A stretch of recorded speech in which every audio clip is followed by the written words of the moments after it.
Jai, thank you so much. Okay, Hare Krishna. We are doing Adi Lila Chaitanya Charitamrita, chapter 4, the confidential reasons for the Lord's appearance. We'll start with text 63. So, Adi Lila, chapter 4, text 63.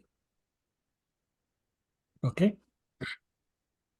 Once again, it's going to be a little difficult. So, please feel free to ask questions. Just make sure we are clear on some of these concepts. And I assure you that it gets easier as we finish the next couple of chapters. After that, it gets a lot easier. The first 7, 8 chapters are really, really difficult. Okay, text 63. Dadini sandhini samvita tvai eka sarva sanstito glad tap kari mishra tvai no guna varjite. Translation. O Lord, you are the support of everything. The 3 attributes, Dadini, Sandhini, and Samvit, exist in you as one spiritual energy. But the material modes which cause happiness, misery, and mixture of the two do not exist in you, for you have no material qualities. So once again, the internal potency of Lord Krishna has these 3 features or attributes, if you want to call it. Gladani, which is the pleasure potency, Samvit, which is the cognizant or knowledge potency, and Sandhini, which is the eternity or existence potency. And we'll talk in a little more details about that. And we also mentioned last week that the external potency of Krishna is really a shadow of the internal potency of Krishna. There's a reflection, you can call it a shadow, you can call it perverted reflection, but it is that. If there was no internal potency, there would be no external potency. Okay, so therefore, all these 3 attributes, Vladini, Sandhini, and Samvit, they have their counterparts in external potency also, but it's in a perverted form, and we'll discuss that later on. So what that means is that we do have pleasure in the material world. That's Vladini. We do have knowledge in the material world, and that is Samvit. And we do exist in the material world, and that's Sandhini. But it's all in perverted form and therefore temporary and all those other things that we know the characteristic of the material world. Okay, so that's one point being made. But the point that this verse is making is that none of those material qualities or the material reflection of Hladini, Samvita, Sandhini exist in Krishna. It has no material qualities. So therefore, there's no such thing as misery. There's no such thing as mixture of happiness, misery for Krishna or anyone in the spiritual world. Okay, does that make sense? Yes, Prabhuji. All right. Any questions on the next one? Prabhu, with that reference that if the internal potency is not there, then the external potency would not exist. Right. That reference, can we say that if there was no spiritual world, there would not be any material world? Absolutely. Absolutely, you can say that. Because what is material world? Material world is spiritual world covered by Mahatattva, the cloud, which is a 1/4. Yep. Right? So yeah, if that didn't exist, nothing will exist. Okay? And that is why spiritual world is eternal. Material world is temporary manifestation or perverted reflection of the spiritual world. If you read the first verse of 15th chapter of Bhagavad Gita, what does it say? Adhascha moolam, udhascha moolam adhashaka ashuttam prahur avayam channasi yase pranani yastam ved sab yastam ved savedvit. So he's saying that material world is a perverted reflection of the spiritual world, like a banyan tree reflected in the water. It looks like upside down. Everything looks upside down. So same thing. If there's no spiritual world, there will be no material world. That is correct. Okay? Thank you. Sure. Okay, let's go to 64. Sandhanir sar ansha suddha sattva naam Bhagavan Nerasakta Hoy Jahate Vishram. Translation. The essential portion of the Sandhini potency is Shuddha Sattva. Lord Krishna's existence rests upon it. So, first, two very good points are being made here. One is the essence of Sandhini Shakti or potency is the existence of Lord. And the Lord exists on Shuddha Sattva. And we'll discuss what Shuddha Sattva is one more time. We discussed a little bit last week, but we'll discuss again today. So, if there was no Shuddha Sattva, there will be no Krishna. And where there is Krishna, Shuddha Sattva is there. So there again, existence of one implies the existence of other. So in other words, there's no Ashuddha Sattva in Krishna. And Krishna will not be there in Ashuddha Sattva. Wherever Krishna is, there will be Vishuddha Sattva. And I'll explain that a little more later on in a few other verses. But right now, all we're saying is that Lord Krishna's existence rests upon Vishuddha Sattva, not on Ashuddha Sattva. Again, because there's no material quality in Krishna. Is that confusing? No. Okay, good. Then look at 65. Mata Pita Sthan Grah Shayasan Ar Esab Krishnera Shuddha Satvera Vikar. So Krishna's mother, father, abode, house, bedding, seats, and so on are all transformations of Shuddha Sattva. Vishuddha Sattva or Shuddha Sattva. In other words, they're all pure, spiritual. As a matter of fact, some time ago we were talking about the services that Lord Balaram performs. And we said that one of the services of Lord Balaram is to serve Krishna in 10 ways. How? He becomes his bed, he becomes his pillow, his ornaments, his clothes, his sacred thread, his shoes, his umbrella, and his house. All this is Lord Balaram. That's an expansion of Lord Balaram. Even the paraphernalia we use for Aarti, that's all Lord Balaram's expansion. That's why we recommend to the people, do not put the bell below your waist when you ring it. But this is Balaram. It has to be respected properly. Some people stretch their hand completely up to their knee, and that's not good. Your hand should not be below your waist. Anyway, I don't want to be sidetracked. My point is, that's all Lord Balaram. That's all Vishuddha Sattva. Pure spiritual. There's no material mixture there. There's no material contamination there. Okay? That's all spiritual. Therefore, Vishuddha Sattva. Okay? Any questions on that? I'm going to read the... Can I ask what is Vishuddha Sattva? Weren't we talking about it's the purest Yeah, form? we were saying Vishuddha Sattva is something that has absolutely zero material contamination. Yes, and then So which means it's we were just spiritual. reading that about Shuddha Sattva. Shuddha is the same thing. Yeah, Shuddha. We means special. So especially pure. So the same thing. Vishuddha and Shuddha, same thing. At least in this context here. Okay, so let's read the purport of this particular verse. Let's read the first paragraph. Can I read it, Prabhuji? Of course you can. Okay, I will try, Prabhuji.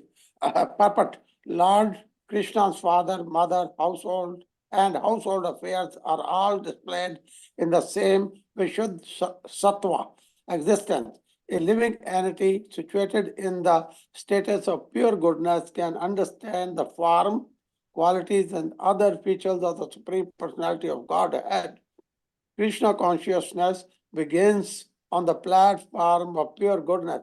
Although there is a faint realization of Krishna at first, Krishna is actually realized as Vasudev, the absolute proprietor of the omnipotence, or the prime predominating deity of all potencies. When the living entity is situated in Vishuddha Sattva, transcendental to the three modes of nature, he can perceive the form, quality, and other features of the Supreme Personality of Godhead through his service attitude.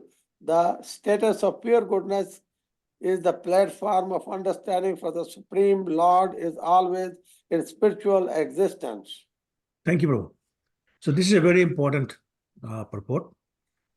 So the point being made is that everything or everywhere Krishna exists is Vishuddha Sattva. So that's one point. Second point is that the living entities cannot understand Krishna until, excuse me, they get to the platform of pure goodness, which is Vishuddha Sattva. As long as we have the mixture of goodness, passion, and ignorance, we are not on Vishuddha Sattva platform, and therefore we cannot understand Krishna. This is why Krishna says, to understand me, bhaktya mam avijanati. You must perform devotional service. And what is the purpose of performing devotional service? Is to purify ourselves. Okay? For example, chapter 14 of Bhagavad Gita, text 26. Mam yo avyabhicharena bhakti yogena sevate. Sagunan samtit etan brahma bhuyai kalpate. Those persons who perform pure devotional service, avyabhicharena means unadulterated, pure, they are able to transcend the three modes of material nature. And then they get to the Brahma Bhuta platform, and that's when real devotional service begins. So that's one point. Second point is, we know about the three stages of chanting. Who wants to tell me what are the three stages of chanting? The offensive state, and Yes. the last one is in offensive state, and the middle one is like a little bit better one. Yes. Like with less So cleansing or abhas. cleansing. Thank you. Cleansing or Nama, Namaprad, Prabhu, right? Namaprad, Namabhas, yes. Shuddh. Shuddh. Correct. So we are on what stage are we? Which of the three stages? In the lowest. In the lowest. I'm sorry? Namaprad, Prabhuji? Yes, Namaprad. Namaprad. Yeah. We are doing lots of offenses against the holy name, but if we keep doing it, we'll make progress. That's the good thing about Harinam, that it is the thing that cuts the offenses against itself. So the holy name of the Lord cuts the offenses against the holy name of the Lord, as well as the Lord himself. Haris thane aparad tare Harinam. If you offend the Lord or the Lord's name, chanting the Hari name, Hari's name will get rid of those offenses. So in that stage, we cannot see Krishna. We cannot realize Krishna. But when we get to the next stage called Namabhas, then we have slight realization, a faint realization, purport saying, although there's faint realization of Krishna at first. That's when we get to the Namabhas stage. Then we have some little realization. But only when we get to the pure goodness stage, which is Shuddha Nam. Then and then only we are able to see Nam, Roop, Gun, the qualities, the name, the form, all that they manifest in front of our eyes. Again, because Krishna is on Vishuddha Sattva platform, therefore we have to be on Vishuddha Sattva platform to realize Krishna. And we talk about, when you chant purely, his form, his qualities, his pastimes, they automatically manifest. We don't have to artificially think about them. That's what's talking about here. When we become pure, we create the pure goodness platform, which is Vishuddha Sattva, then Krishna reveals himself. His form, his qualities, abode, his pastimes, etc., etc. Okay? Is that clear, or is there questions on that? Okay, let's go to the next paragraph. Can I continue, Prabhuji? And let somebody else do it, Prabhu. Okay. Yeah. I will read Prabhuji. Go ahead. Yeah. Okay, Krishna is always all spiritual, aside from the parents of the personality of Godhead. All other paraphernalias of his existence are also essentially a manifestation of Sandhini Shakti, or a transformation of Vishuddha Sattva. To make this more clear, it may be said that this Sandhini Shakti of the internal potency maintains and manifests all the variegatedness of the spiritual world. In the kingdom of God, the Lord's servants and maid servants, his consorts, his father, mother, and everything else are all transformations of spiritual existence of Sandhini Shakti. The is existential Sandhini Shakti in the external potency similarly expands all the variegatedness of the material cosmos, from which we can have glimpse of the spiritual field. Thank you. Yeah, Prabhu. thank you, Prabhu. So again, the point being made is that everything that exists in the spiritual world is transformation of the Sandhini Shakti. Because they're all spiritual, they're all pure. So there's parents, friends, gopis, other consorts, trees, rivers, mountains, everything is a manifestation of Sandhini Shakti, the existential potency. Okay? So because everything is pure. And then saying that the perverted reflection of Sandhini Shakti, just like the other two also, exists in the material world.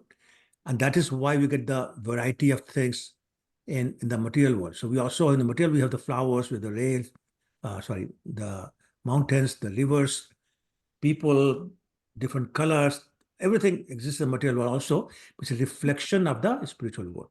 And that's what we were talking about earlier. If it did not exist in the spiritual world, it could not exist in the material world either. Okay? Which is happening with the reflection of Sandhini Shakti in the material world. So Sandhini Shakti is the existence, a cause for existence, both in the spiritual world and in the material world. In the material world, there's perversion of contamination of the material modes. In the spiritual world, there's no contamination. It's only pure goodness. Okay? So goodness is more of material nature, but pure goodness is not. It's above that. Okay? Hare Should I go? Krishna. Hare Krishna Mataji, boliye. Can I ask a question, Prabhu? Of course, Mataji. Prabhu, what is the difference between pure goodness and transcendental nature, Prabhu? No, same thing. So the pure goodness is the platform, and you see the transcendental nature on a pure platform. So anything is spiritual, anything transcendental is on Vishuddha Sattva or pure goodness. Okay. Thank you. Sure, you're welcome. Thank you. Okay, text 66. Sattvam vishuddham vasudeva shabditam yad iyate tatra puman apavrataha sattve cha tasmin bhagavan vasudevo hi adhokshajo me manasa vidhiyate. Translation. The condition of pure goodness, Shuddha Sattva, in which the Supreme Personality of God is revealed without any covering, is called Vasudev. In that pure, sorry? No, it's okay, Prabhuji. Okay. In that pure state, the Supreme Godhead, who is beyond the material senses and is known as Vasudev, is perceived by my mind. So, what I should do is I should ask you to read the purport, then I'll explain this.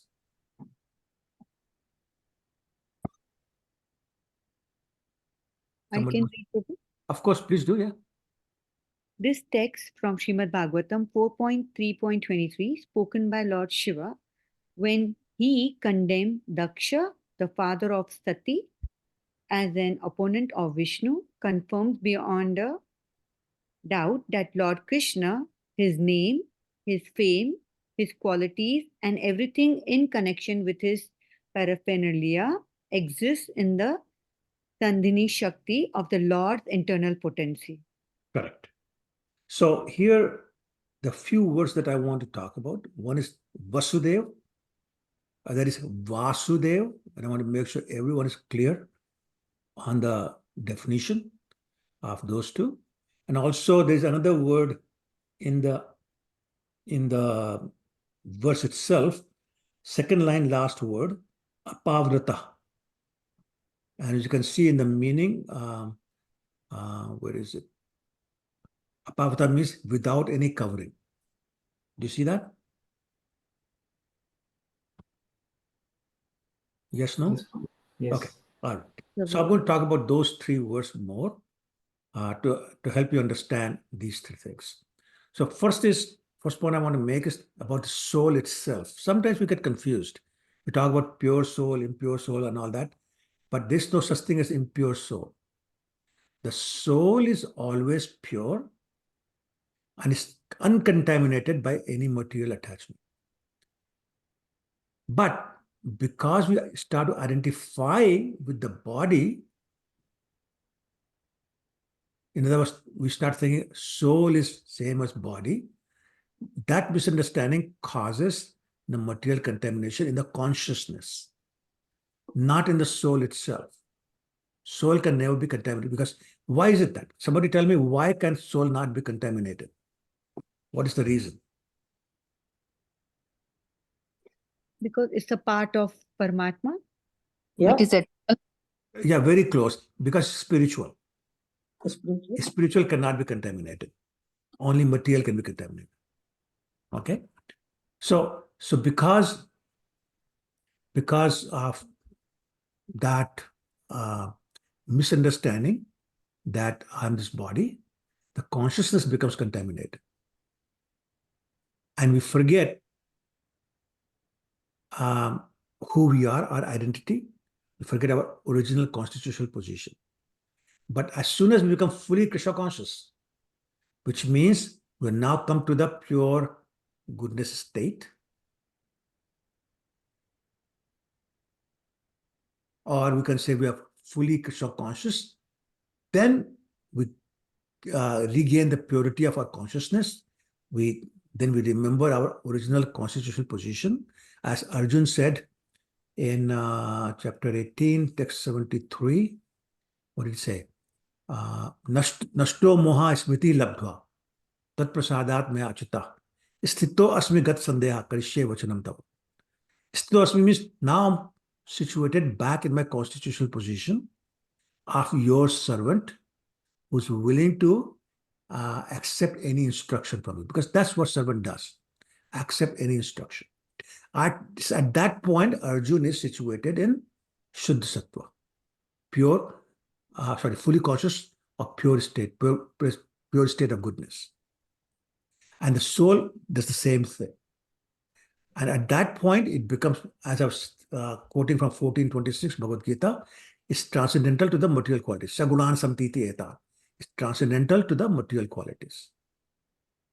That Shuddha Sattva existence can only happen under the direct action of internal potency. And when that happens, all the activities of material consciousness stop completely. There's neither interest, nor attachment, nor any activity of the material nature. And Prabhupada gives the example very nicely. He says, it's like iron. If you put it in the fire, it becomes like fire. It acts like fire then. Same thing. Okay. And then here saying Shuddha Sattva, if we go back to the translation, the condition of pure goodness, Shuddha Sattva, in which the Supreme Personality of God is revealed without any covering, is called Vasudeva. So Shuddha Sattva is Vasudeva. Okay, it's the transcendental position. It's called Vasudeva. Now, interestingly, who was the person by the name of Vasudeva? Krishna's father. Krishna's father. So, in other words, Vasudeva is the person from whom Krishna appears. Oh, Right? And when Krishna appears, what is his name? Vasudev. Vasudeva. Yeah, don't be so hesitant. So Vasudev, the son of Vasudeva is Vasudeva. Everybody Oh. sees the difference? Chota abada, Oh. right? Mm. So the son of Vasudeva is Vasudeva. In other words, Vasudeva appears from Vasudeva, Vasudev. right? Similarly, in the state called Vasudeva, Vasudeva appears, is revealed. Are you with me? In the state called Vasudeva, which is the pure goodness, or Shuddha Sattva, Supreme Person of Godhead, Vasudeva is revealed with no covering. Mm. With me? Yes, So there are Prabhuji, very two clear. little meanings. Two I'm meanings sorry. of. I'm sorry?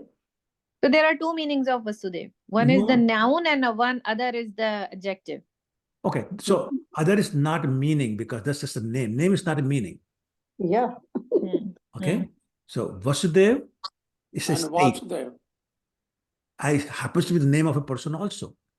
And we talk about Vasudev also has a meaning. But here we're saying Vasudev is the name of Krishna. Right? So going back to devotional service, pure devotional service without desire for any material gain or material profit from fruitive activities or mental speculation is the state of Vasudev. And Rupa Goswami talks about that in a very famous verse, Anya Abhilashita Shunyam, Gyan Karmadi Anavrata. That bhakti which has no room for any other material desire and is not covered with any kind of gyan or fruitive activity. That is pure devotional service provided favorable to Krishna. And therefore, in pure devotional service, a person simply serves the God, Supreme Personality of God, Krishna, as a matter of duty, without any reason, and without being impeded by material conditions. So there's no obstacles and there's no force. It's just a spontaneous. And that is called Shuddha Sattva or Vasudeva. Because in that state, Krishna is revealed in the heart of the devotee. This is what we were saying before. The Nam, Roop, Gun, Nam, Roop, Gun, Lila, it's all manifested or revealed in the heart of the devotee. Right? And there is a very nice comment. Srila Jiva Goswami says in one of his sandarbhas that we say Ashtotar Sat. Where do we say Ashtotar Sat? Anybody knows? Where very regularly, multiple times a day, we use this phrase Ashtotar Sat. Shat. Ashtostam. Ashtotar. 60. Premadhvani. 60. Prema Dhvani. That's Sonam, you were right. What do you say? Namo Vishnu Padaya Krishna Prishna Bhutale. Right? And then we do Jai, we say Ashtotar Sat. Srila Prabhupada ki Jai. Right? That's exawat. Ashtotar means Asht means 8. 8. Uttar means after. Shat means 100. So Ashtotar Shat means 108. Oh, correct. Okay, everybody got it? And that is Vishuddha Sattva also.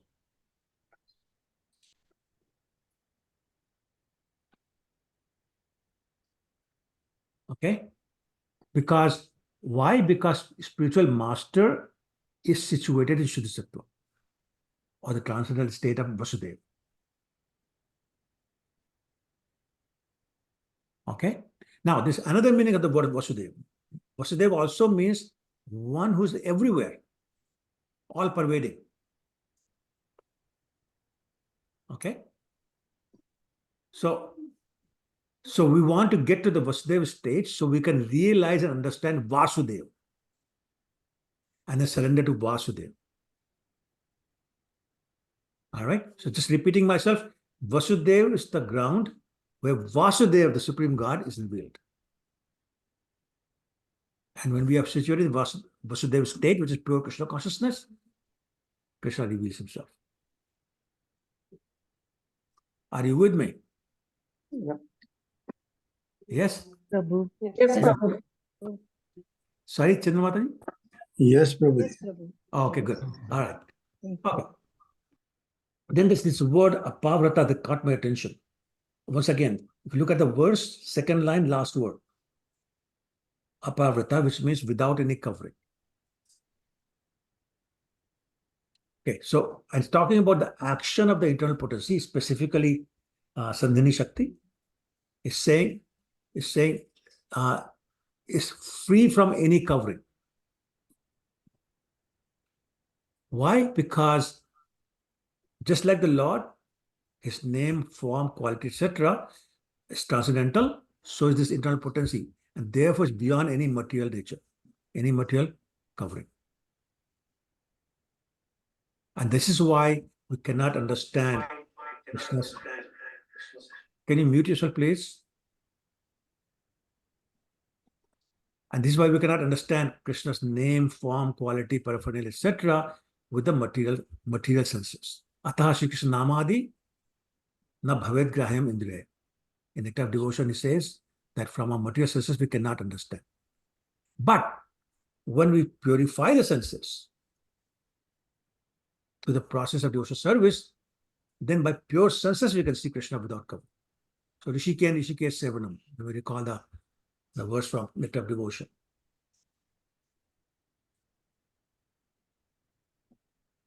Okay. And how is it possible that from the process of devotional service, the same material eyes allow you to see it when before you couldn't? That Lord Chaitanya answers that question in the first verse of Shikshashtakam. What is the first verse in Shikshashtakam? Just read the first line. Arjunam. Yes, Sujata Mataji, thank you. So, Cheto Darpan Marjan, what does it mean? The mirror of consciousness is cleansed by the process of chanting the holy name. Param Vijayate Shri Krishna Sankirtanam. So that cleansing of consciousness again brings us back to pure consciousness, which is the Vishuddha Sattva state, and then we are able to see it. So that's the connection back. Now tell me, did I confuse you all completely? Or do you actually understand? It's okay. Okay, if you understand, that's great. I did a good job then. I have a question, bro. Prabhuji, boliye. So going back to the previous point of the pure state and Vasudev appearing in the pure state. Ha. So like Krishna is eternal. So does that mean the Vasudev pure state is also eternal? Vasudeva, of course, it has to be. Right? That's the I'm spiritual world. clarifying. So even Okay. that is eternal, because otherwise Krishna would not appear. Well, Go ahead. there. The potency of Krishna is non-different from him. Right. The potent cannot exist without potency, and potency cannot exist without potent. Okay. Right? Sunshine cannot exist without the sun, and sun has no meaning without sunshine. Okay. They always go together. Similarly, Krishna has no meaning without the potencies. The potencies have no meaning without Krishna. Right? So they're both eternal. Okay. Thank you. Sure. Okay. Okay, then I go to number 67. Krishna Bhagavata Gyan Samviter Sar Brahma Jnana Gyan Adik Sab Tar Parivar. Translation. The essence of Samvit, now we're moving to Samvit. The essence of Samvit potency is knowledge that the Supreme Personality of Godhead is Lord Krishna. So that is Samvit potency acting upon us. That's Krishna is the Supreme Personality of Godhead. All other kinds of knowledge, such as the knowledge of Brahman, are its components. Okay? Brahman is a component of Krishna, therefore knowledge is a component of Krishna, of Samvit. Okay, let's read the purport to make it more clear. Who would like to read the paragraph? I can read. Go ahead, please. The activities of the Samvit Shakti produce the effect of cognition. Both the Lord and the living entities are cognizant. Sri Krishna, as the Supreme Personality of Godhead, has full knowledge of everything, everywhere, and therefore there are no hindrances to his cognition.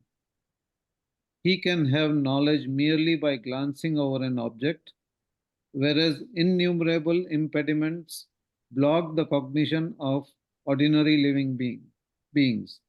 The cognition of the living beings has three divisions: direct knowledge, indirect knowledge, and perverted knowledge. Sense perception of material objects by the mundane senses, such as the eye, ear, nose, and hand, always produce definitely perverted knowledge. This illusion is a presentation of the material energy, which is influenced by the Samvit Shakti in a perverted manner. Negative cognition of an object beyond the reach of sense perception is the way of indirect knowledge, which is not altogether imperfect, but which produces only fragmentary knowledge in the form of impersonal spiritual realization and monism. But when the summit factor of cognition is enlightened by the Ladini potency of the same internal energy, they work together, and only thus can one attain knowledge of the personality of Godhead. The Samvit Shakti should be maintained in that state. Material knowledge and indirect spiritual knowledge are byproducts of the Samvit Shakti. Jai. Thank you, Prabhu. So, first of all, let's make sure we all understand. Samvit Shakti produces the knowledge, cognition. It acts upon Krishna that allows him to know everything. And it acts upon us that allows us to know something. Okay, so that's one point. Second point is Krishna's Samvit Shakti allows him to know everything. So if you recall the chapter in Bhagavad Gita, which talks about the field of knowledge. And what does it say the difference between Paramatma and Atma is in that chapter?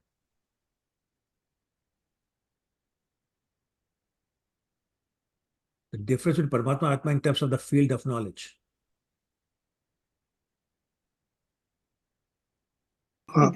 We have minute knowledge and Paramatma has full knowledge.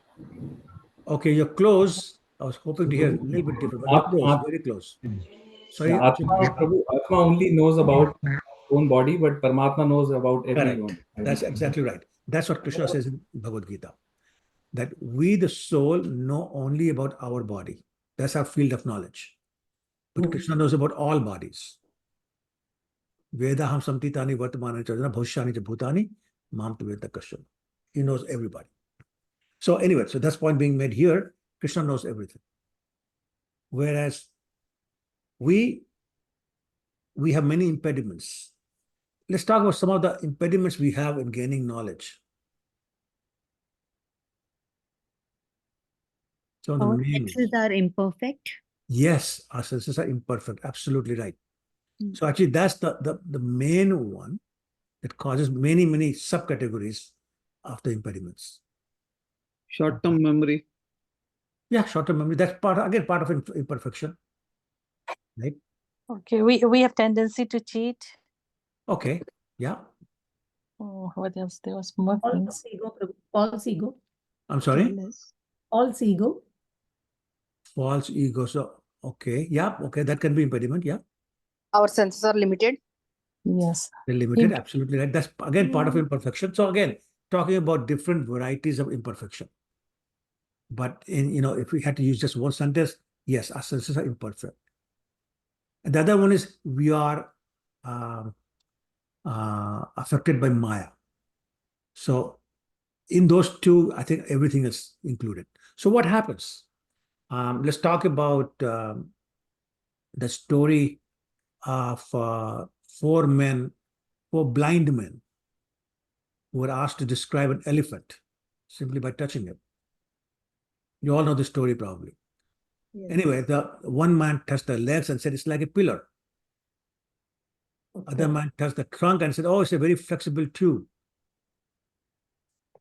Third man touched the belly and said, oh, there's something very soft but big. And fourth person touched the tail and said, oh, it's wags and this and that. Nobody had a complete picture. They could only, so this is the example of limited senses as an impediment. Another example is an accident can happen and you ask four people what happened and they give four different versions. Everybody sees things differently for some reason. Another example is you ask somebody, different people describe a person or situation, they'll have all different, because we all have different filters. Some of us got red glasses on, some have blue glasses on, some have green glasses on, some have dirty glasses on, and we all see the same thing differently. So those are impediments. So therefore, the direct knowledge, which is direct perception of our senses, is perverted. because of our imperfection and influence of Maya and our filter and all those kind of things. Is that clear? Then the second stage is indirect. So indirect is what describing is about things that are beyond our knowledge, beyond our sense perception, I should say. So what's the example of that? What is beyond our sense perception? I think Prabhupada usually quotes frog philosophy. Sorry, Vakatbu, I can't hear you. Yeah, Prabhupada usually quotes like frog philosophy. I'm sorry, but your speaker is something not right with it. It's coming really garbled. Somebody else can repeat what if you understood what he said. I think he's saying about frog philosophy that Prabhupada mentioned. Which philosophy? Frog. The frog philosophy. You mean the Kupandu? Yeah. Oh, I see. Yes, that could be part of it. I was thinking more along the lines of the impersonalists who want to describe the superpower, but because they don't know, they only talk in terms of, oh, it's not this, it's not that, it's not that, it's not a neti, which really doesn't tell you what it is, but tells you what it's not. So it's like saying, you know, I met this person, but he's not an old man. Now, what does that tell you? Beyond that, he's not an old man. It could be a woman, it could be a young man, it could be a child, it could be an American, Indian, whatever. It doesn't tell us anything. It tells you what it's not. So that's impersonalist. So Prabhupada is explaining here that negative cognition of the object is something like that, where it doesn't really give you information. Okay? It tells you something very little. But when I'm on the 1, 2, 3, 4, 5, 6 lines from bottom. But when the samvit factor of cognition, do you see that? 6th line in the purport from the bottom. But when the samvit factor of cognition is enlightened by the Hladi potency.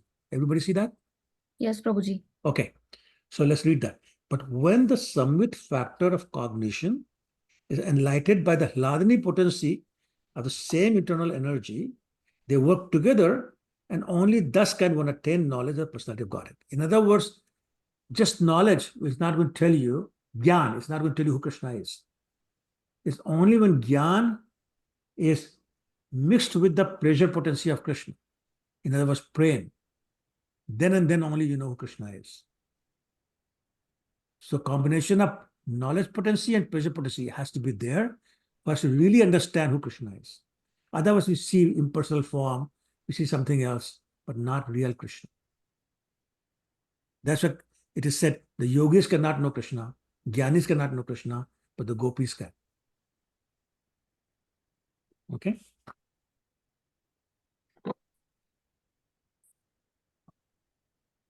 And the last line then says, material knowledge and indirect spiritual knowledge are byproducts of the Samvit Shakti. So again, it's a perverted reflection of Samvit Shakti knowledge potency and then the material knowledge. Okay? Any questions on that? All right, then let's go to 68. Now we're going to talk about Hladini Shakti. Hladini sar prem sar bhav, bhavere paramakashtha nam mahabhav. Translation. The essence of Hladini potency is love of God. That's basically it. Pleasure potency means developing love of God. The essence of love of God is emotion, bhava. Okay? Because what does love mean? You have to have some emotions. The essence of love of God is emotion of bhava, and the ultimate development of emotion is mahabhava. It's like Prasad and Mahaprasad. It's bhava and mahabhava. Okay? So let's understand that. Let's read the purport. Who wants to read that? Shall I read, Prabhupada? Sure, Prabhu. The product of the Hladini Shakti is love of Godhead, which has 2 divisions, namely pure love of Godhead and adulterated love of Godhead. Only when Aladhani Shakti emanates from Sri Krishna and is bestowed upon the living being to attract him, does the living being become a pure lover of God. But when the same Aladhani Shakti is adulterated by the external material energy and emanates from the living being, it does not attract Krishna. On the contrary, the living being becomes attracted by the glamour of the material energy. At that time, instead of becoming mad with love of Godhead, the living being becomes mad after material sense enjoyment. And because of his association with the qualitative modes of material nature, he is captivated by its interactions of distressful, unhappy feelings. Jai, very well. Thank Another you. very, very important purport. Yes. So again, Ladni Shakti produces love of Godhead, but there are two kinds of love of Godhead. One is pure love of Godhead, and one is what we have, which is adulterated, contaminated. What does contaminated love of Godhead mean? Not the pure love. No. Use some different words. Mishrat Bhav. Okay, explain that, please. We discussed in the last class, it's mixed with we have some desires. Yes. We want something from Krishna in return. Correct. It's not totally it's not spontaneous love. Correct. It's not just not spontaneous, it's also we have some self-interest. Yes. Prabhupada uses the term, we use Krishna as an order supplier. Right? An example of that is a very famous bhajan. Om Jai Jagadish Hare, Swami Jai Jagadish Hare, Sukh Sampatti Ghar Aare, Kashta Mite Tan Ka, Swami Jai Jagadish Hare. What's saying? Allow me, please, so all my painful situations are gone. Please let material property, money, house come to me. Let my family be wonderful. Just asking for that Om Jai Jagadish Hare. That is not pure devotional service. That's adulterated. So you may love Krishna for giving you what you have. So Full of demands, Prabhuji. it's not pure devotee. Full of demands. Exactly. So I demand, you supply. That's adulterated love. So those are two components or two divisions of Ladini Shakti. So when Ladini Shakti emanates from Krishna, it gives you pure devotional service. And this is why they say you can get devotional service only by the mercy of Lord Krishna or his devotees. If pure devotees are full of love of Krishna, Krishna is full of love of Krishna, they can give it to us. But when the love of Krishna emanates from us, that means we want something. Then it's not pure love, that's adulterated love. Okay? So what emanates from the living being is adulterated. It emanates from Krishna is pure. And when it's adulterated, the living being becomes attracted by the glamour of the material energy. In other words, you start running after money, after power, after fame, acquisition of things, all those kind of things. And we become entangled in all that. But when it's coming from Krishna, then we become attracted to Krishna, we're running towards him. Okay? Any questions on that? All right, let's go to 69. Mahabhav Swarupa Shri Radha Rani Sarva Guna Khani Krishna Kanta Shiromani. Beautiful verse. Shri Radha Rani is the embodiment of Mahabhav. That's great emotion. She's the repository of all good qualities and the crest jewel among all the lovely consorts of Lord Krishna. Okay, let's understand that one. Who wants to read the purport? I can read, Prabhu. Please go ahead, Mataji. The unadulterated action of the Ladini Shakti is displayed in the dealings of the damsels of Vraja and Srimati Radha Rani, who is the topmost participant in that transcendental group. The essence of the Ladini Shakti is love of Godhead, The essence of love of Godhead is bhava, or transcendental sentiment, and the highest pitch of that bhava is called Mahabhava. Srimati Radha Rani is the personified embodiment of these three aspects of transcendental consciousness. She is therefore the highest principle in love of Godhead and is the supreme lovable object of Shri Krishna. Hare Yeah, Krishna. thank you, Mother. So here we're talking about the gopis first, how they have the love of Krishna in their heart. And then among them, the highest is Radharani. She's personified embodiment of Mahabhava. And we'll talk later on again why or what makes Radharani the topmost devotee. So again, it all goes by the amount of love for Krishna in your heart and then how it's manifested. And we'll talk about that. Okay. Text 70. Tayor api ubhayor madhye radhika sarva adhika mahabhava sarupeyam guner ati vartiyasi. Of these two gopis, Radharani Chandravali, Srimati Radharani is superior in all respects. She is the embodiment of Mahabhav, and she surpasses all in good qualities. It's a quotation from Ujjwal Nilmani. So now, everybody knows Chandravali? Who's Chandravali? She's the opponent. She's from the opposite team, right? Well, okay. I don't like to use that word, but okay. She is the Astaka Sakhi. Sorry, Gadadhar Pandit. I'm sorry? Gadadhar Pandit, incarnation of Radharani in the mood of Chandravali. Oh, no, okay, that's true, but who's Chandravali herself? How is she related to Radharani? She's one of the cousins of Radharani, and yes. Yeah. So, like, there were 5 brothers. One of them was, oh my God, what's the name of his father? Her father, Vrishbhanu.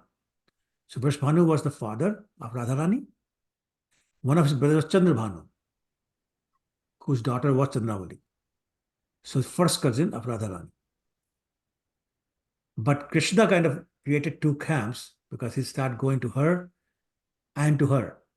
So Radharani and Chandravali. But there was a big difference in the mood of Chandravali and Radharani. Does anybody know? Chandravali always did whatever Krishna said. She never did man. Exactly. She was very submissive. Whereas Radharani was anything but. And the reason she could do that was she loved Krishna a lot more than Chandravali ever could. So when you love somebody so much, you get that entitlement. I was reading a joke, maybe not a joke, but a statement, why the wives insist on having so much right upon the husband or so much entitlement over the husband. And it said that the girl leaves everything. Her family, parents, sisters, brothers, her friends, sometimes her city, everything leaves for one person. And if she's doing all that, I think she has some entitlement over that person. So my point is the amount of love that she has in her heart is so great that she feels she can control him.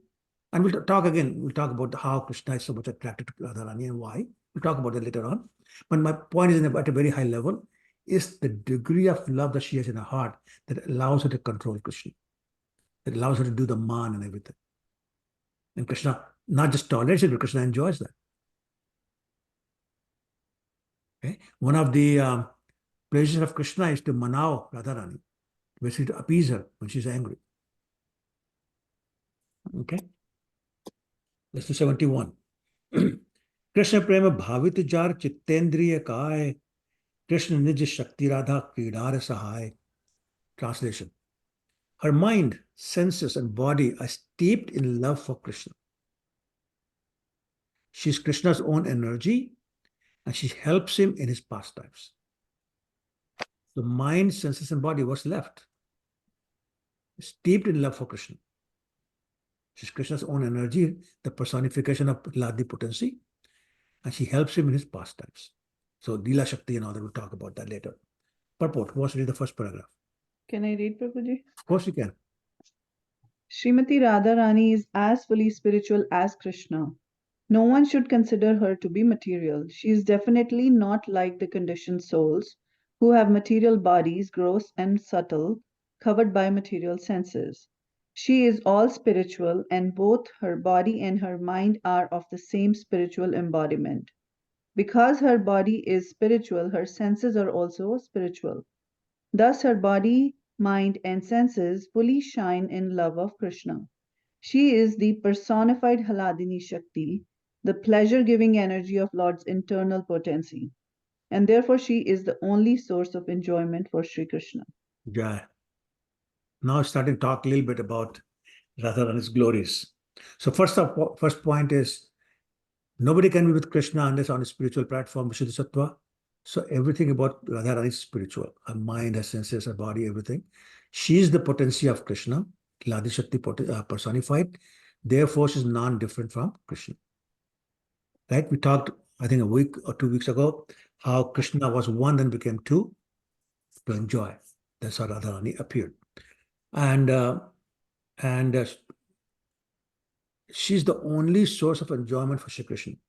Well, only source of real enjoyment. So Krishna says, there may be 3 billion gopis dancing with me. Radharani is not here, I'm not staying. He leaves. And we all know that story about Ras Lila. Because Radharani left, he said, I don't enjoy. There could be any number of people. Radharani is not there. He's getting away. He needs Radharani to enjoy. Okay. Second paragraph. I can read, Prabhuji. Please go ahead. Shri Krishna cannot enjoy anything that is internally different from him. Therefore, Radha and Shri Krishna are identical. The Sandhini portion of Shri Krishna's internal potency has manifested the all-attractive form of Shri Krishna, and the same internal potency in the Halandri feature has presented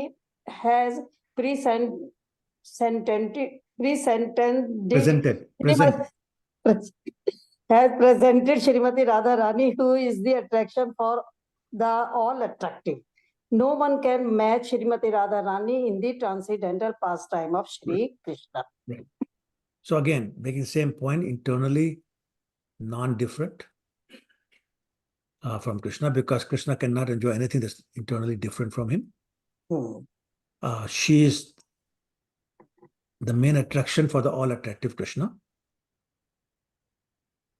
And no one can match Srimati Radharani in the transcendental past of Sri Krishna, again, because she's the Ladini Shakti personified,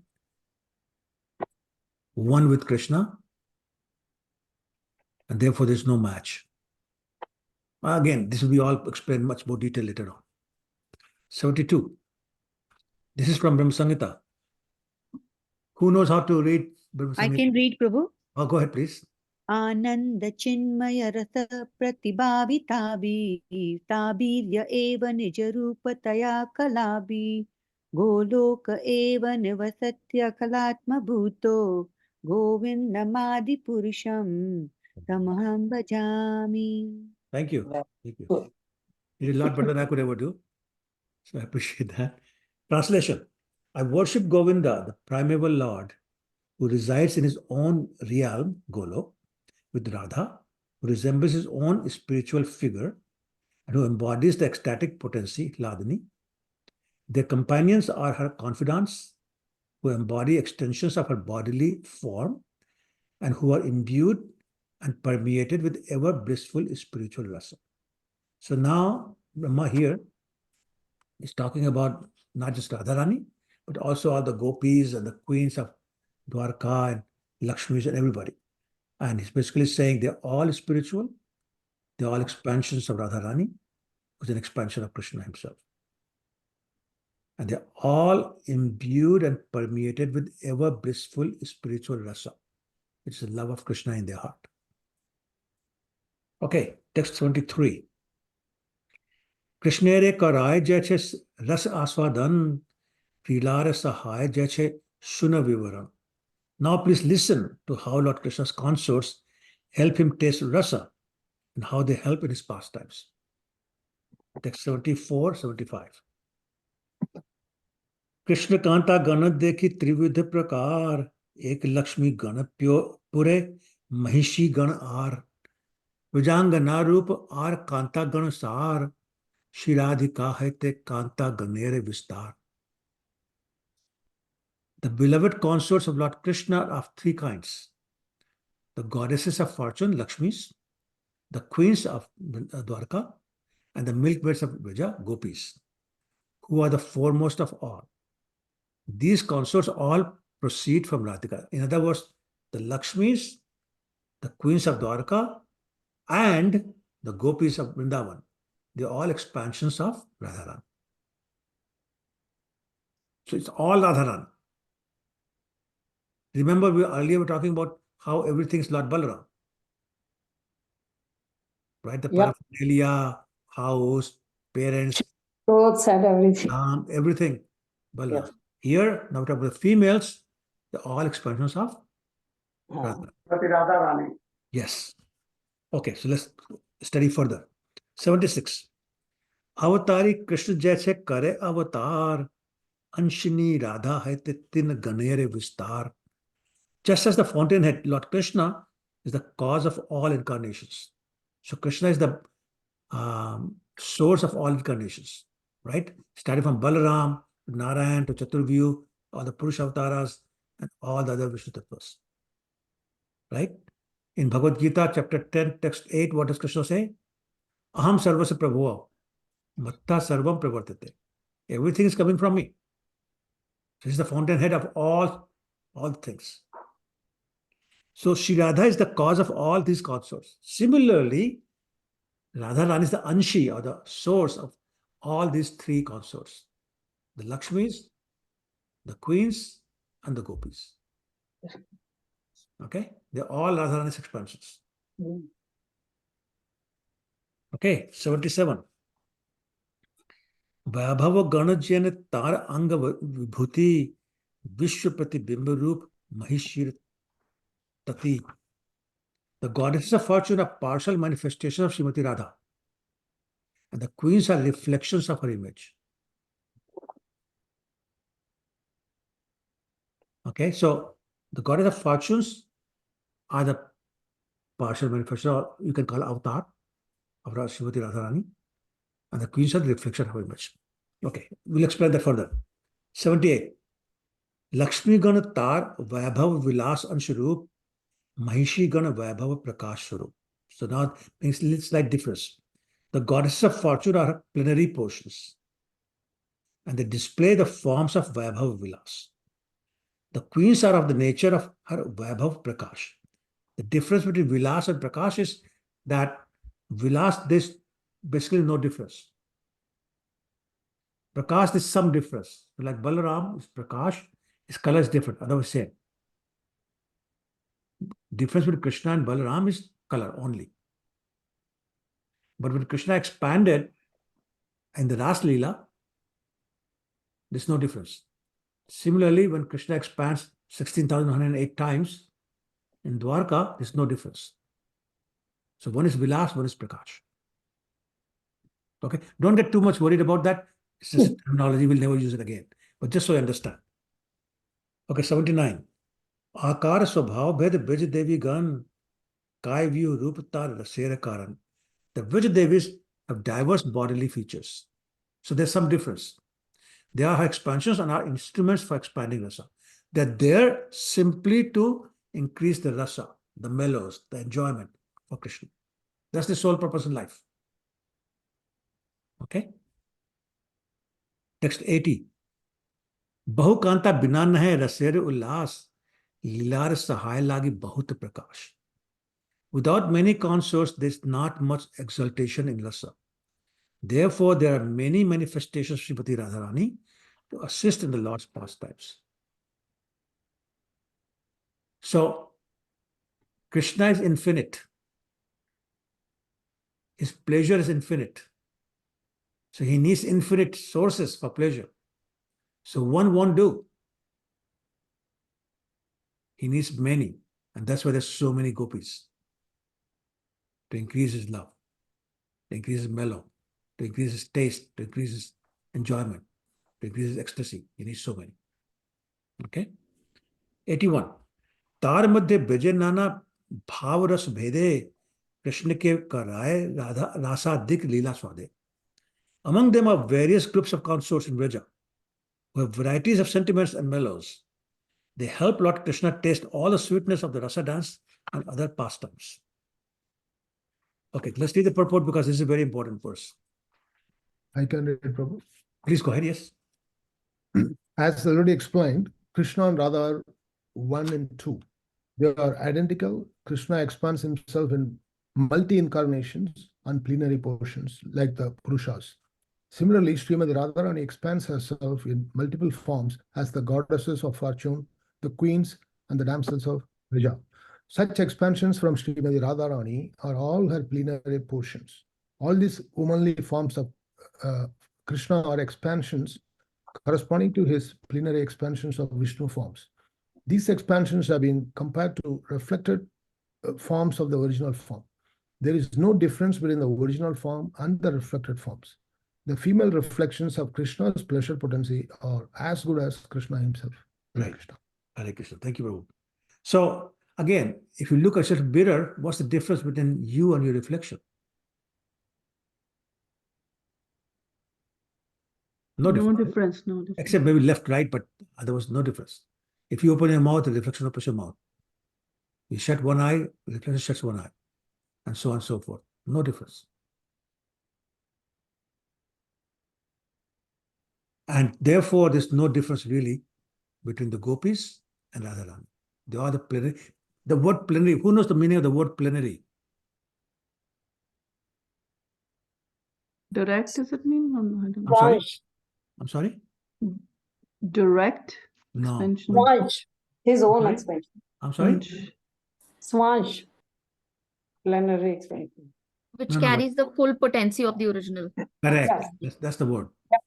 The same potencies as the Lord. and that's sometimes called partial means not full, but almost there. Plenary means all the same. Okay. So gopis are plenary portions of Radharani. Just like other incarnations of Krishna are plenary portions of Krishna. Lord Ram, Lord Nrsimhadev, etc. Narayan, Balaram, they are plenary portions. Okay. And as good as Krishna himself, as good as Radharani herself. Okay, no difference. Okay, let's read the next paragraph. I can read it, Prabhuji. Please go ahead, Gautam Prabhu. The plenary expansions of Krishna's personality are called Vaibhava Vilasa and Vaibhava Prakasha, and Radha's expansions are similarly described. The goddess of fortune are her Vaibhava Vilasa forms, and the queens are her Vaibhava Prakasha forms. The personal associates of Radharani, the damsels of Vraja, are direct expansions of her body. As expansions of her personal form and transcendental disposition, they are agents of different reciprocations of love in the pastimes of Lord Krishna. Under the supreme direction of Srimati Radha Rani, in the transcendental realm, enjoyment is fully relished in variety. The exuberance of transcendental mellows is increased by the association of a large number of personalities similar to Radharani, who are also known as gopis or sakhis. The variety of innumerable distresses is a source of relish for Sri Krishna, and therefore these expansions from Srimati Radharani are necessary for enhancing the plenary potency of Sri Krishna. Their transcendental exchanges of love are the super excellent affairs of the pastimes in Vrindavana. By these expansions of Srimati Radharani's personal body, she helps Lord Krishna taste the rasa dance and other similar activities. Srimati Radharani, being the central part of the Rasa Lila flower, is also known by the names found in the following verses. Yeah, thank you, Prabhu. So actually, I'm going to come back to this purport, but just for the sake of completion, I'm going to read text 82 also because it's connected to the purport and it's being referred to here also. So text 82 says, Govinda Anandini Radha, Govinda Mohini, Govinda Sarvaswa, Sarvakanta Shiromani. Radha is the one who gives pleasure to Govinda. She's also the enchantress of Govinda. She's the be-all and end-all of Govinda and the crest jewel of all his consorts. Okay, so now I'm going to come back to the purport of text 81. So, as I was saying before, Krishna is infinite, which means his ability or capacity to enjoy is infinite, which means that he needs infinite variety. Otherwise, it gets very monotonous for him. So therefore, the gopis, who are basically expression of Radharani, they appear in different moods and they're able to act in different mellows with Krishna and therefore give different kind of pleasure to Krishna. And actually, there's a Purana called Bhavishya Purana. It talks about 10 different types of, 10 gopis who are of different types. And I'm going to give you their names. Don't worry about the details, but so there was one gopi called Taraka. I don't know how many of you heard that name, Taraka. She's Radharani's friend, but somewhat distant from her. Doesn't get involved too much, but still she's a friend. What that means is that she's able to give some pleasure to Krishna in terms of, I'm an aloof kind of friend. So there's some enjoyment with that. Then there's another gopi called Pali. Interestingly, she's a friend of Chandravali, but she's not in her camp. She's kind of neutral. You can go to Krishna, my dear Krishna, you can do Radharani. You got to go to Chandravali. I'm okay either way. Another one is Shama. Not Shama also means Radharani. Sham means Krishna, but Shama is the name of a gopi who is very friendly to Radharani and very favorable to Radharani and very submissive to Radharani. She's called Surhat Paksha. Surhat means well-wisher. Paksha means side. So I'm on the well-wisher side of Radharani. So submissive and favorable and very, very friendly to Radharani. So again, a different kind of pleasure to Krishna. Then we all know about Lalita Sakhi. She's very favorable to Radha. She's very favorable to Krishna. But she's not at all submissive. She's constantly chastising Radharani, constantly chastising Krishna. She doesn't let Krishna get away with anything. Anytime there's something naughty, she's all over him. But she's also naughty in a playful way. She'll play tricks on Krishna. She'll yell at Radharani or Krishna if they do something wrong. One time there's a very famous story that Radharani heard Krishna had come someplace nearby and she just ran. And Lalita was yelling at her, Radha, you're not put your makeup on. You're not got your choli right. You're not got your dupatta right. Or whatever. You're not putting your sari right. She's yelling at her, stopping her. No, get ready first before you go. So things like that. Lalita could do that.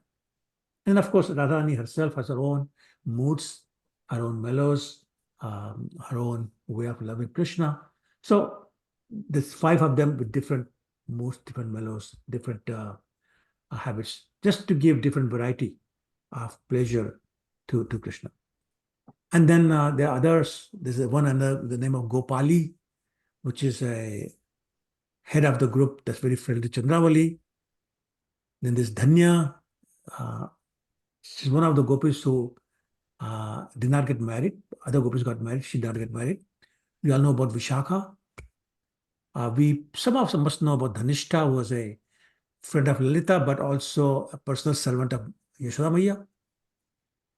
And of course, we know about Chandravali. So 10 have been described in Bhavishya Purana as example of gopis who are very attractive, very radiant. They freely associate with Krishna and Radharani depending upon what camp they are in. Some try to establish Radharani's supremacy in terms of lovers of Krishna. Some try to establish supremacy of Chandravali in terms of lover of Krishna. They take Krishna to Radharani or to Chandravali, and they're in the intimate circle, so they know what's going on. Some of them are known as Priya Narma Sakhi, which is really, really close to Radharani or Chandravali or to Krishna. All this. But the point is, among all of them, Radharani is the dearest to Krishna. She's the one by whom Krishna is most enchanted, and she's the one who controls Krishna completely. Radha Rani is so supreme that we can look at it this way. With other gopis, and I want to say this very slowly, with other gopis, Krishna is the enjoyer. With other gopis, Krishna is the enjoyer. But in case of Radha Rani, he gives pleasure to Radha Rani. So he's receiving pleasure from others, but he's giving pleasure to Radha Rani. And therefore, Radha Rani has to be considered chief gopi. Did that make sense? Yep. Yes, Prabhu. Good. So I'm going to stop here, see if there are any questions. 9:22 already. So I'm going to change the view to gallery so I can see everybody. There you go. Okay. Questions, comments? Prabhuji, Aji? I have one confusion like the two words, energy and potency. I know the meaning, but what is the difference in these two words? There's no difference. No difference. Okay. Okay. So, Fine. so you're not confused. The I same. was also thinking, sometimes we use energy, sometimes potency. This looks to be the same, the meaning, but I was not sure. So what is, and one more question, like what is the Hindi meaning of potency? Shakti. Hindi word. Shakti. And the other is also Shakti? Shakti, yeah, that's right. So basically, look at it this way. Potency, energy gives the potency that allows you to do something. But energy does the same thing also. So really, there's no difference. So don't get into too much detail, you get confused. Just same. Okay. Yeah. At our level is same. It is the same. Yeah. In my mind, but I wanted to be sure from you. Sure, of course, of course. Okay, thank you. It's like, Hello, hi, sir, how are you? Oh, no, sorry. Please finish your No, you go ahead. You go ahead. No, I had a question. That's why I finished your Yeah, thought. go ahead. Ask your question. It's okay. So, like, is like Yog Maya and Mahamaya, that's also an expansion of Radharani? No. Because all feminine energies? No. They're potencies of Krishna. Radharani is also personification of a potency of Krishna. So remember we were saying Radharani is personification of the Ladini potency of Krishna. Oh, so one of the other potencies was the... Correct. Yeah, okay. Thank you. Perfect. Sure. Anybody else? Prabhuji, we were discussing today about the Vasudev stage. Mm-hmm. And I read in Bhagavatam, it is another name of Shuddha Sattva. Pure goodness is Vasudev only. Just to clarify. We said that. We discussed the same thing. Yeah. And is it the same thing which I read in Bhagavatam actually? Parashay Parachintakaha. It's a stage which is always thinking of the Supreme Personality of God. It is the same thing, right? So It's just another word. What is the expression? Parashaya Para Chintakaha. Okay, you got me, Mataji. I don't know. I read in Bhagavatam, and it also meant always thinking of the Supreme Personality of God. It means you're totally Krishna conscious, which is, I think, we're talking about Vasudev's stage, right? Well, okay, yeah, you're right. You're right. Okay, yeah. Yeah, just clarifying, that's all. Sure, of course. Okay, Prabhuji, thank you. Thank you. Anybody else? Okay, then we'll stop here. Thank you. Vancha kalptarubhyasya kripasindubhyeva Namo Namaha. Jai. Thank you again. Thank you, Prabhuji. Thank you so much. Thank you, Prabhuji. Hare Krishna.